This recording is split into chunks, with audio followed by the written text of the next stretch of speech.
In this video, I'm going to talk about what are the mistakes that you should avoid if you are preparing for IT exam. And these are not the mistakes that are only oriented for IT exam, but if you are preparing for any exam, you should avoid these mistakes.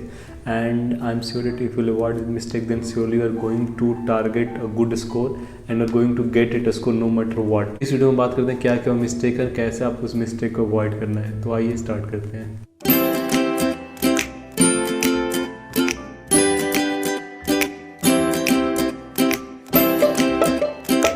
ये mistakes avoid करना जरूरी क्यों है. देखिए, अगर most of the time ऐसा क्या होता है कि स्टूडेंट्स कंप्लेन करते हैं कि they don't have enough time for preparations, और प्रिपरेशंस के लिए आपके पास इनफ टाइम तभी नहीं होता है जब आप बहुत सारी चीज़ें गलत तरीके से कर रहे होते हो.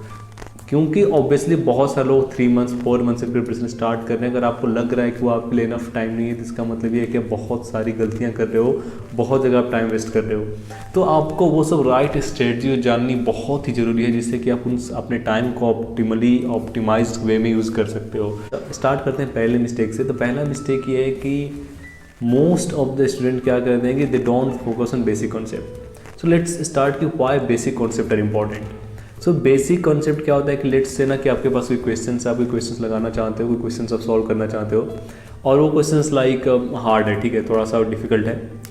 तो लोगों को लगता है कि बेसिक कॉन्सेप्ट यूज़ करने से क्या होगा, हार्ड क्वेश्चन तो हम लोग ऐसे भी सॉल्व नहीं कर पाएंगे. बट क्या होता है कि जब आप किसी भी टॉपिक को फाउंडेशन से पढ़ते हो, बेसिक से पढ़ते हो, तब वो एक बिल्डिंग ब्लॉक होता है आपको डिफ़िकल्ट टॉपिक्स के लिए.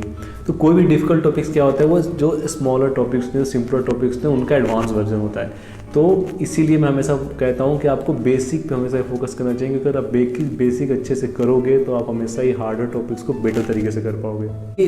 इसको इस तरह समझते हैं कि अगर आप दौड़ना चाहते हैं तो पहले आपको अच्छे से चलना सीखना होगा, आपको पहले धीरे दौड़ना सीखना होगा, तब आप जल्दी से दौड़ पाएंगे, तेज़ी से दौड़ पाएंगे. तो यही तरीका है कि अगर आप किसी भी टॉपिक या हार्ड क्वेश्चन किसी भी टॉपिक पे मास्टर करना चाहते हो तो आपको बेसिक से स्टार्ट करना होगा. अगर आप उस टॉपिक के बारे में पहले से अवेयर हो तो भी हमेशा ही बेसिक से स्टार्ट करो. एक बार बेसिक अच्छे से देख लो, तब आगे बढ़ो और देखो कि आगे कौन कौन से ऐसे डिफ़िकल्ट टॉपिक्स हैं. और जो लोग अच्छे से बेसिक को मास्टर कर लेते हैं ना, वो हमेशा ही लार्जर और जो डिफ़िकल्ट टॉपिक्स है उससे कनेक्ट कर पाते हैं. तो बहुत सारे जो अच्छे कोचिंग्स होते हैं वो भी ये चीज़ सिखाते हैं कि हमेशा ही वो चीज़ बेसिक से स्टार्ट करते हैं, और देखो कि कैसे वो लोग बेसिक चीज़ों को, basic building blocks, basic concept use करके हार्डर कॉन्सेप्ट, जो डिफ़िकल्ट कॉन्सेप्ट है, उसको सॉल्व करते हैं.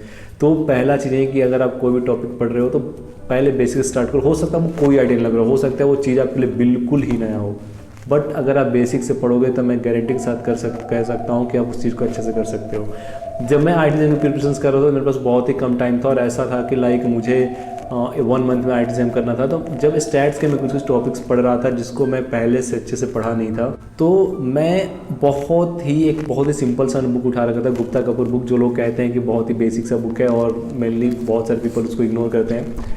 तो मैंने वो बेसिक सा बुक उठा रखा था, और मैं बहुत ही बेसिक लाइक जो इलस्ट्रेशन फर्स्ट वर्ड होता है, मैं फर्स्ट वर्ड से स्टार्ट करता था, पढ़ता था क्या क्या उसमें लिखा हुआ, उसके सॉल्व एग्जाम्पल सॉल्व करता था, और उन चीज़ों को यूज़ करके मैं अच्छे अच्छे क्वेश्चंस भी कर लेता था. क्योंकि ऑब्वियसली जब आप बिल्डिंग ब्लॉक्स, जो बेसिक चीज़ों को मास्टर करोगे, तो आपके लिए डिफ़िकल्ट चीज़ें बहुत ही आसान हो जाएंगी, बहुत ही आप उसको अच्छे से कर सकते हो. तो हमेशा ही बेसिक मास्टर करो. मैंने बेसिक को ध्यान में रख के ही बहुत अच्छे से करके मैंने इतने सारे एग्जाम्स क्रैक किए. मुझे एडवांस कॉन्सेप्ट मुझे नहीं पता एडवांस कॉन्सेप्ट क्या होता है, बस ये है कि जो भी चीज़ें हैं, जो भी आप टॉपिक्स पढ़ रहे हो, उनके बेसिक्स, फॉर्मूले, इलस्ट्रेशन अच्छे से देख लो, ताकि उस बेसिक्स जो है उसका आप मास्टर कर लो. दूसरा मिस्टेक ये है कि बहुत से स्टूडेंट ऐसा करते हैं कि वो सोचते हैं कि कोई XYZ बुक सॉल्व कर लेते हैं और आप IT एग्जाम क्रैक कर लोगे, या फिर आप कोई भी एग्ज़ाम क्रैक कर लोगे. देखो, कोई भी एग्ज़ाम दुनिया में आप कोई भी एग्ज़ाम प्रिपेयर कर रहे हो, उसके लिए जो मोस्ट इम्पॉर्टेंट चीज़ है वो ये है कि आपको पास्ट ईयर पेपर पर फोकस करना होगा. अगर आप पास्ट ईयर पेपर से फोकस नहीं कर रहे हो, तो मैं गारंटी के साथ कह रहा हूँ कि आप बहुत सारी चीज़ें मिस कर रहे हो. देखो, कोई आप एग्ज़ाम की तैयारी करो तो वैसे क्वेश्चंस कहाँ पूछे गए हैं. The similar questions has been asked in the previous year. मुझे नहीं पता प्रीवियस कितने सालों से एग्जाम हो रहा है, बट उतने सालों में IT एग्जाम ने या फिर उस पर्टिकुलर एग्जाम्स में उतने कैसे क्वेश्चन पूछे हैं. आपको हमेशा ही पास्ट ईयर पेपर्स को बहुत ही फोकस के साथ, बहुत ही स्ट्रेटेजिकली सॉल्व करना होगा. देखना होगा कि कैसे पैटर्न है क्वेश्चन में, प्रीवियस ईयर क्वेश्चन में कैसे पैटर्न है. जब आप 3-4 साल के पेपर देखोगे ना अपने पर्टिकुलर सब्जेक्ट्स के, तो आपको आइडिया लग जाएगा कि कैसे पैटर्न है पेपर्स के. पैटर्न करने का मतलब कि लाइक मार्क्स डिस्ट्रीब्यूशन क्या है, किस टॉपिक से ज़्यादा क्वेश्चन पूछे जाते हैं, कौन से ऐसे टॉपिक्स हैं जो बहुत ही ज़्यादा कॉमन है. तो इस तरह की चीज़ें आप आइडेंटिफाई कर सकते हो। मैंने खुद अपने जैम्स के दौरान चीज़ें आइडेंटिफाई की थी कि कुछ टॉपिक लाइक मैंने 5-6 टॉपिक ऐसे लिस्ट किए थे जिनसे पिछले 4 सालों में क्वेश्चंस एकदम श्योरली आ रहे थे। तो वैसे आप टारगेट कर सकते हो, वैसे आप चीज़ें बना सकते हो। अगला चीज़ ये है कि आपको टाइम मैनेजमेंट में फोकस करना पड़ेगा। टाइम मैनेजमेंट का आपको कहने क्या मतलब है, लाइक आपके पास एग्जाम्स में 3 आवर्स होंगे, तो उस 3 आवर्स के लिए आप इतना पढ़ाई कर रहे हो, 3 महीने 4 महीने 6 महीने 1 साल जो भी आप प्रिपरेशंस कर रहे हो, उस 3 घंटे में जो आपको परफॉर्म करना है उसके लिए कर रहे हो। तो अपने टाइम को वाइजली यूटिलाइज़ करो। अगर आप कॉलेज जाते हो, अगर आप स्टडी कर रहे हो, उसके साथ IIT की तैयारी कर रहे हो, तो देखो जो भी छोटे छोटे टाइम मिलते हैं, जो भी आपके पास एक्स्ट्रा टाइम बचता है उसमें तैयारी करो। ऐसा नहीं है कि कॉलेज जाना बिल्कुल ही छोड़ दिया और पहले IIT की तैयारी में लग गया, फिर IIT छोड़ दिया, बस कॉलेज की पढ़ाई कर रहे हैं। तो आपको अपने टाइम को अच्छे से यूटिलाइज़ करना होगा। देखो जो छोटे छोटे टाइम ब्लॉक्स होते हैं उनको आप अच्छे से यूटिलाइज़ कर सकते हो। 1 घंटे का, आधे घंटे का टाइम ब्लॉक, उसको भी आप अच्छे से यूटिलाइज़ कर सकते हो। तो आपको अपने टाइम को अच्छे से मैनेज करना होगा। जब एग्ज़ाम्स नज़दीक आ जाएगा तो उस टाइम भी अपने टाइम को अच्छे से मैनेज करना होगा। आपको 3 घंटे का पेपर सॉल्व करना होगा, 3 घंटे बैठ के। और मैंने ऐसा ऑलरेडी कुछ बता रखा है कि राइट माइंडसेट क्या होना चाहिए प्रिपरेशन के दौरान। तो जो राइट माइंडसेट है आपको वो फॉलो करना है, और जो मिस्टेक मैं बता रहा हूँ इसको अवॉइड करना है। तो पहली बात है कि बहुत सारे स्टूडेंट टाइम मैनेजमेंट को लेकर फोकस नहीं करते, तो आपको टाइम मैनेजमेंट पे फोकस करना है, देखना है खुद को। मैं बहुत सारे टाइम मैनेजमेंट ट्रिक नहीं बता सकता, देखो कि आपके लिए क्या सूटेबल है। मेरे लिए कुछ और सूटेबल होगा, किसी और के लिए कुछ और सूटेबल होगा। तो आपके लिए जो सूटेबल होता है वो चीज़ करो, उसको यूटिलाइज करो, और वैसी चीज़ आप कर सकते हो अपने टाइम को अच्छे से मैनेज करने के लिए। नेक्स्ट जो मिस्टेक है जो स्टूडेंट्स करते हैं वो है कि they always study more than the syllabus. मैं इस पॉइंट को बहुत ही ज़्यादा हाईलाइट कर रहा हूँ। और जो मैंने ई बुक प्रिपेयर की, अगर आपने अभी ई बुक को नहीं पढ़ा तो आप डिस्क्रिप्शन बॉक्स में जाओ, उस ई बुक को बाई करो और उसको पढ़ो। मैंने उसमें बताया है कि IIT जैम्स की प्रिपरेशन करने के लिए क्या चीज़ें ज़रूरी है। 60 पेजेस ई बुक है और बहुत ही अच्छे से, बहुत ही डिटेल में मैंने लिख रखा है एवरीथिंग, लाइक आपको कैसे स्टार्ट करना है, कैसे आपको अपने ट्रैक पर रहना है, कैसे निगेटिव मार्क्स मिनिमाइज करना है, और कैसे अपने आप को रखना है, तैयार करना है मेन एग्ज़ाम के लिए। और बहुत सारा मैंने एडवांस ट्रिक भी बता रखा है। और मुझे लग रहा है कि अगर आप उस बुक को पढ़ोगे तो आप ज़रूरी जो भी मिस्टेक्स कर रहे हो, जो भी ये सब चीज़ें मैंने सब उसमें बता रखी है, और आप उसको लाइफ टाइम फॉलो कर सकते हो जब भी आप किसी एग्ज़ाम की तैयारी कर रहे हो। तो उस बुक में मैंने बताया है कि सिलेबस का क्या इंपॉर्टेंस है। तो आप जब भी किसी भी एग्ज़ाम्स की प्रिपरेशन कर रहे हो तो हमेशा इस सिलेबस पर फोकस करो, और जो सिलेबस में दिया बस उतना पढ़ के जाओ। कोई फ़र्क नहीं पड़ता कि आप कितना जानते हो, अगर आप सिलेबस की चीज़ें पढ़ के नहीं जाओगे तो आपसे क्वेश्चन सॉल्व नहीं होगा। लेट्स से कि XYZ सिलेबस में और आप ABC पढ़ के चले गए तो वो कुछ नहीं होने वाला, ठीक है। तो जो सिलेबस में बस उसको फॉलो करो। आप देखोगे कि जो सिलेबस में जब आप उसको फॉलो करते हो तो आप किसी भी एग्ज़ाम्स को अच्छे से क्रैक कर पाते हो। तो मुझे नहीं लगता है कि विदाउट सिलेबस जो चीज़ सिलेबस में उसको फोकस करने क्या फ़ायदा है, कोई फ़ायदा नहीं। अगर तुम्हें जानना ही है, इतना ज़्यादा नॉलेज लेना है, तो IIT में जाने के बाद बहुत पढ़ाई कर लेना अच्छे से, बहुत ही वहाँ पर अच्छी पढ़ाई होती है। लेकिन एग्ज़ाम्स क्रैक करने के लिए उतनी चीज़ें जानो जितनी चीज़ें जान के तुम एग्ज़ाम्स को क्रैक कर सकते हो। और वो चीज़ें तो जरूर जानो जो चीज़ पूछी जाती हैं। ऐसा नहीं कि जो चीज़ पूछी जाती है उसको छोड़ दिया और बाकी पूरी दुनिया एक्सप्लोर कर लिया। तो ऐसे करने से आपका एग्ज़ाम्स कभी नहीं क्रैक होने वाला। तो इस चीज़ को हमेशा अवॉइड करो और इस पे स्ट्रिक्ट नज़र रखो, स्ट्रिक्टली फॉलो करो कि what's the syllabus, and if you are following the syllabus correctly और not, that's the most important thing. Okay, mistake is about the target score.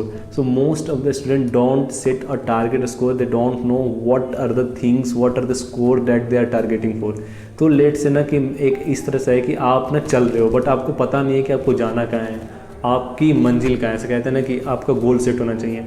तो आपको ना टारगेट स्कोर करना होगा। मे बी आप 40 मार्क्स लाना चाहते हो, 50 मार्क्स लाना चाहते हो, 60 मार्क्स लाना चाहते हो, तो आपको पहले अपने टारगेट सेट करना होगा। ऐसा नहीं कि सारे पढ़ के चले जाओ 100 मार्क्स का 40 तो आ ही जाएंगे, नहीं आएंगे। ऐसा होता है, नहीं आते हैं लोग। सारे पढ़ के चले जाते हैं, 20 मार्क्स भी नहीं आते। तो मैं नहीं कह रहा सारे पढ़ के जाओ, मैं कह रहा हूँ आप 80 मार्क्स पढ़ के जाओ। लेकिन मैं कह रहा हूँ कि एक टारगेट स्कोर सेट करो, जो भी आपका टारगेट स्कोर है तो सेट करो और उसके रिकॉर्डिंग तैयारी करो। बहुत बार स्टूडेंट 60 मार्क्स का गोल सेट करते हैं, 80 मार्क्स का पढ़ के जाते हैं, 60 मार्क्स लेके आते हैं। तो मैं नहीं कह रहा कि सारे पढ़ के चले जाओगे जितने टारगेट स्कोर का कंप्लीट हो जाएगा, ऐसा नहीं होगा।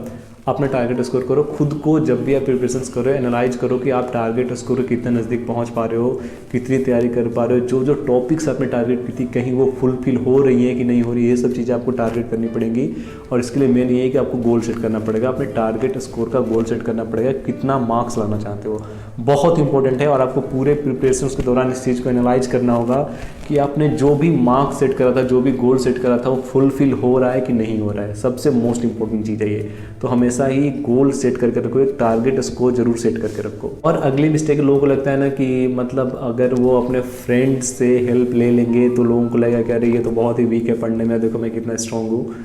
तो हेल्प लेने में कहीं घबराओ नहीं। देखो मेन बात है कि तुम्हारा जो मेन पर्पस है, मेन पर्पस ये है कि तुम्हें आईटी तक जाना है, आईटी एग्जाम क्लियर करके, या फिर जो भी एग्जाम्स की तैयारी करो उसको क्लियर करके उसको उस पर्टिकुलर कॉलेज तक जाना है। तो आप जो भी फ्रेंड्स आपके हैं, जो भी आपके पीयर्स हैं, जो भी आपके क्लासमेट हैं, अगर उनको कोई पर्टिकुलर चीज़ आती है, जाके पूछो, डरो मत। अगर वो कुछ सोच लेंगे तुम्हारे बारे में ख़राब, उससे कुछ नहीं बिगड़ेगा तुम्हारा। नॉलेज लेने के लिए कभी डरना नहीं चाहिए। और जो भी आपको लगता है कि आपको टीचर हेल्प कर सकते हैं, कोई भी आपकी हेल्प कर सकता है, उसके लिए कुछ घबराने की जरूरत नहीं है। अगर कोई कुछ सोच भी रहा है तो उससे कोई फ़र्क नहीं पड़ता। बस आप ये रखो कि आपको अगर कोई हेल्प कर सकता है तो आप ज़रूर जाकर उसकी हेल्प लो। और इससे कभी मत डरो कि वो मेरे बारे में क्या सोचेगा, मेरे बारे में क्या है। ऐसे कुछ नहीं होने वाला, कुछ हासिल नहीं होगा इससे, ठीक है। तो जब भी लग रहा है कि तुम्हें हेल्प लेने की ज़रूरत है, जाओ बेझिझक हेल्प लो किसी से, देखो कैसे सॉल्व कर रहा है, सीखो उससे। बहुत ही इंपॉर्टेंट चीज़ है, इससे कभी घबराना नहीं है। हेल्प लेना अच्छी बात होती है, लोगों से सीखना चाहिए। तो हेल्प ले सकते हो किसी से भी। और चीज़ ये है कि मैं बता देना चाहता था कि मोस्ट ऑफ द स्टूडेंट ये गलती करते हैं कि अगर उनके पास कोई हेल्प लेने आता है, या फिर जब वो अपने दोस्तों के साथ बैठे होते हैं तो वहाँ पर दिखाते हैं कि देखो मैं कितना स्ट्रांग हूँ, मेरी तैयारी कितनी अच्छी चल रही है।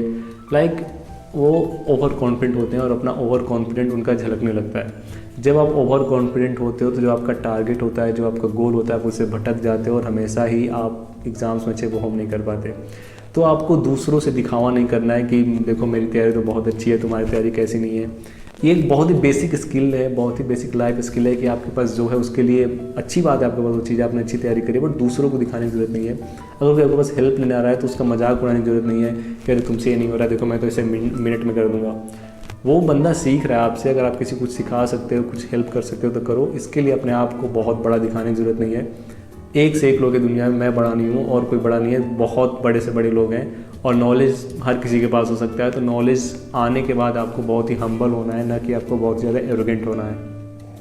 तो जो एरोगेंट है आपके अंदर, एरोगेंसी है, उसको आपको छोड़ देना है। आपको हम्बल बनना है, बहुत ही कूल रहना है। यार मतलब क्या है, सब लोग तैयारी कर रहे हैं, हज़ारों लोग आईटी पहुंच रहे हैं, और पता नहीं पिछले 10 सालों से, पिछले 20 सालों से हज़ारों लाखों लोग आईटी एग्जाम क्रैक करके निकले हैं।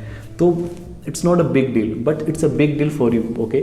सो आपके लिए बड़ी बात है कि आप ही आईटी में जाके पढ़ने का मौका मिलेगा आपको। तो इसके लिए आपको ग्रेटफुल होना है, इसके लिए आपको अच्छा फील करना चाहिए, ना कि दूसरों का मजाक उड़ाना चाहिए। ये सब बहुत ही गलत चीज़ें, आपको ऐसा नहीं करना है। तब जब भी तैयारी कर रहे हो, जब भी कुछ ऐसा है, आप कोई टॉपिक अच्छे से पढ़ रहे हो, कोई अच्छे समझ में आ रहा है, तो उसके लिए आप खुश रहो। ऐसा नहीं है कि दूसरों के लिए दूसरों से मजाक उड़ा रहे हैं, दूसरों का मजाक उड़ा रहे हैं, ऐसा नहीं करना है। तो आप भी जाओगे आईटी में, जाके पढ़ोगे, अच्छा करोगे, दैट्स गुड थिंग। सो इसके लिए किसी का मजाक नहीं उड़ाना, क्योंकि हो सकता है वो बंदा आईटी एग्जाम में बहुत अच्छा कर जाए और आप वहाँ पे कुछ ऐसी गलतियाँ कर जाए जो कि आपको नहीं करनी चाहिए। तो ये सब चीज़ें नहीं सोचनी, अपने आप को हमेशा इंप्रूव करना है, दूसरों की हेल्प करनी है और खुद भी हेल्प करने से कभी डरना नहीं है। तो ऐसे जब आप करोगे, सब सारी मिस्टेक्स को अवॉइड करोगे, तो आपकी आईटी एग्जाम की जर्नी बहुत ही आसान हो जाएगी और आप बहुत ही अच्छे से चीज़ों को फॉलो कर पाओगे, एग्जाम्स में क्वेश्चंस भी अच्छे से कर पाओगे। तो इस वीडियो के लिए इतना ही। और मैं बता दूं, अगर आपने अभी तक वो आईटी एग्जाम प्रिपरेशंस की बुक बाय नहीं की है तो आप प्लीज़ जाओ, लिंक में 50% ऑफ चल रहा है, डिस्क्रिप्शन बॉक्स में लिंक है, और आप बाय कर लो। बहुत सारी स्ट्रेटजी, बहुत ही अच्छी चीज़ें लिखी हुई है, और वो चीज़ें मैं रेगुलरली वीडियो में डिस्कस करता भी हूँ, बट वो आपके पास एक बहुत ही कंसोलिडेट मैनर में एक जगह पे पड़ा रहेगा, तो आप उसको लाइफ टाइम फॉलो कर सकते हो, उसको अच्छे से फॉलो कर सकते हो। बहुत सारे लोग बुक ऑलरेडी बाय कर चुके हैं और बहुत सारे लोगों ने अच्छा अच्छा रिव्यू दिया है, जो लोग बहुत पहले आईटी एग्जाम क्रैक कर चुके हैं। तो जाओ उस बुक को बाय करो, पढ़ो और बताना कैसा लगा, और अच्छे से पढ़ाई करो। कोई दिखावा नहीं, कोई कुछ नहीं, बस सिंपल रहो, लाइफ में चीज़ें आगे अच्छे से होती रहेंगी और तुम आईटी एग्जाम क्रैक कर लोगे। इस वीडियो को इतना ही, और वीडियो को अच्छा लगे तो सब्सक्राइब कर लेना और लाइक भी कर देना यार, शेयर भी कर देना। तब तक चलते हैं, बाय बाय।